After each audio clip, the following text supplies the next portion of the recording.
Today's big question. Where does God live?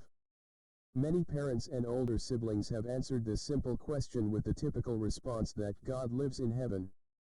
While this answer certainly is biblical, example 1 Kings 8 verse 49 and Matthew 6 verse 9, it does not express the whole truth.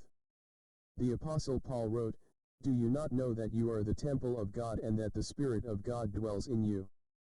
1 Corinthians 3 verse 16. God not only lives in heaven but also inside his people, the church. The Greek word here for dwell comes from the word for house, and conveys taking up residence in a place, in this case, the body of the believer. Today's verse tells us that every believer is a living stone in the spiritual house of God. He lives in us. Stop and consider how incredible this is. The infinite God of the universe has chosen to make his home in your heart. This is even more amazing when we think about the words of Solomon, "But will God indeed dwell on the earth?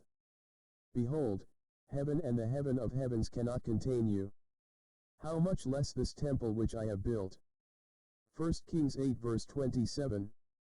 Although no physical building can contain the awesome Creator God, the temple in Jerusalem was called the house of God under the Old Covenant.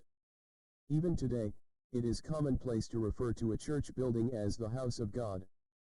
But this is not biblically accurate because God's people, under the New Covenant, are now his temple and his house. As Paul wrote, "You also are being built together for a dwelling place of God in the Spirit," Ephesians 2 verse 22. Both people are talking about a building rather than the people who gather there. Although this terminology is commonly accepted, we should be careful when using it because the Greek word translated as church, ekklesia, refers to believers, not a building. The building by itself has no special significance, it is sanctified by the presence of God's true church, the people in whom he dwells.